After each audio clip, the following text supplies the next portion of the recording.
종교활동비 이 부분들에 대해서 종교활동비는 비과세를 하겠다라고 했고 그 종교활동비에 대한 규정 자체는 굉장히 국세청의 규정은 포괄적입니다. 다시 말해서 어떤 선언적인 의미로 바뀌는 해석이 안 되는 그런 모양으로 되어 있습니다. 그 내용을 종교단체의 규약이나 또는 의결기구의 의결 승인 등이 있으면 된다. 그리고 거기에 따라서 저 승인에 따라 결정된 지급 기준에 따라서 지급하면 된다. 종교 활동을 위해서 통상적으로 사용할 목적으로 지급받아야 한다. 이렇게만 나와 있습니다. 이렇게만 나와 있다라는 얘기는 이게 우리의 입장에서 보면은 이거 굉장히 만만해 보입니다. 우리의 입장에서는 별거 아니네. 진짜 별거 아닌 것처럼 보입니다. 아무거나 종교 활동이다라고 하면 될 수 있을 것 같단 말이죠. 포괄적이니까. 반대로 과세권자의 입장에서 보면은 이거 웬만하면 종교활동비가 아니네라고 할 수도 있습니다. 네, 너무 포괄적이니까. 그래서 이 부분들에 대해서 어떤 목사님이 내용들이 워낙 그렇게 되어 있으니까 국세청에다가 저 서면으로 질의를 했습니다.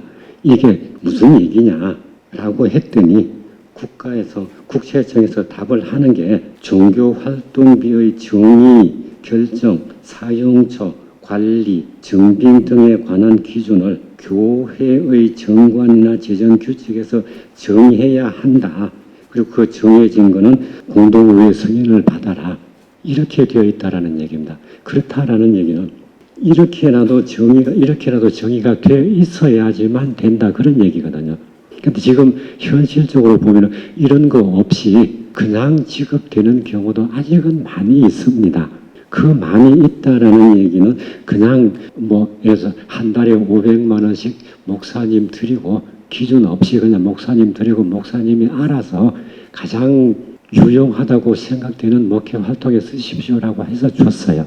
그럼 목사님은 실제로 목회 활동비로 썼습니다. 그러나 이 부분들이 세금 문제가 나오면은 이 부분들은 실제로 목회 활동을 했음에도 불구하고 종교에서도 과세가 되어버릴 가능성이 많습니다. 왜냐하면 그 어떤 형식적인 기준, 아까 얘기했던 그 세 가지 기준에 지 않게 지급이 되어버렸기 때문에 그래서 최소한 우리의 입장에서는 이 기준은 반드시 만들어 놓아야지만 무슨 얘기를 해도 할 거리가 생길 거다라는 얘기입니다. 종교활동비에 대한 지급 기준이라든가 이런 부분들은 꼭 만들어져 있었으면 좋겠다라고 수시로 얘기를 하고 그러는데도 역시 지금도 아닌 경우가 훨씬 더 많은 것 같아요. 물론 아까 말씀드렸던 것처럼 갈등을 느끼고 있는 부분만 부각이 돼서 그런지는 모르겠습니다. 그러나 이런 부분들 꼭 필요하니까 해 놓으시는 게 맞을 것 같아요. 이게 종교에서도 관련해서 목사님이 퇴직을 하고 나서 그 이후에 받는 어떤 그런 생활비를 어떻게 할 것이냐. 퇴직을 하면서 보통 퇴직금도 받고 생활비도 받고 그러다 보니까 퇴직금 받는 거는 퇴직소득으로 과세를 하면 됩니다. 근데 이제 생활비 받는 거는 종교활동 안 하고 이제부터 이렇게 목사님 돌아가실 때까지 생활비를 지급을 하게 되는 경우도 많이 있습니다. 또 목사님 돌아가시고 나서 사모님이 계시면 사모님 돌아가실 때까지 지급이 되기도 하고요. 물론 금액의 차이는 있겠지만요. 그래서 보통 70 되면은 만 70 되면은 이제 은퇴하시고 돌아가실 때까지 또 사모님이 돌아가실 때까지 그 몇십 년 동안 지급을 해야 되는 부분들 이 부분들도 종교의 소득일 것이냐. 좀 유사한 부분들이 근로소득에서도 있을 수는 있습니다. 예를 들어서 어떤 사람이 어디서 근무를 하다가 이제 퇴직을 하면은 예민한 노하우 같은 데가 어떤 그런 유출되는 문제들 있기 때문에 경쟁 업체에서는 취업을 못하게 하고 있고 대신 한 2, 3년 정도 근로소득 지급하는 경우는 있습니다. 그 경우는 기간이 길지 않으니까 근로소득으로 할 수밖에 없을 것 같습니다. 근데 이 종교소득은 기간이 길기 때문에 그 부분들에 대해서 역시 그 긴 기간 동안 역시 그 종교 활동 없이 지급한데도 종교의 소득으로 볼 것이냐라는 부분도 좀 고민을 해봐야 될 것 같고요. 퇴직금 관련한 부분들 조금 예민한 부분이기는 합니다. 이 퇴직금 아까 김영건 회계사님도 말씀을 하셨던 부분입니다.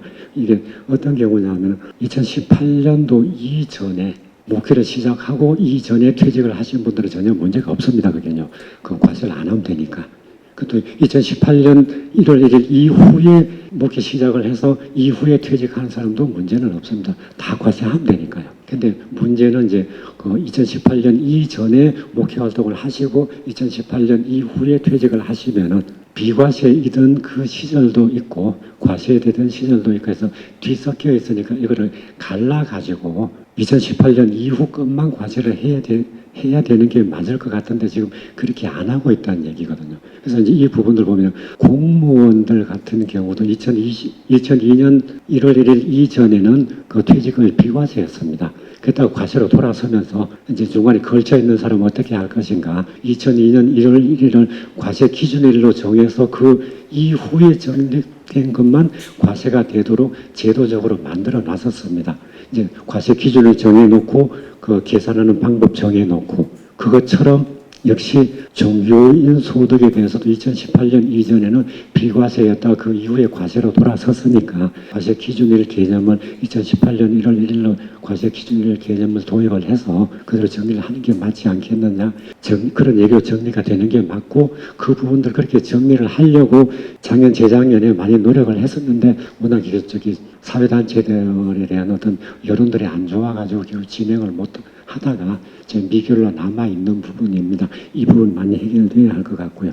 마치겠습니다. 제가 지금까지 말씀드렸던 건 어떤 법리나 심오한 법리를 얘기하는 게 아니고 현장에 있었던 부분들 가지고 이걸 어떤 방법으로 하면은 좋을까라는 부분들 앞으로 이렇게 했으면 좋겠다 아니면 우리 같이 한번 연구를 해봐야 되겠다라는 측면에서 화두만 던졌습니다. 예, 이상입니다. 감사합니다.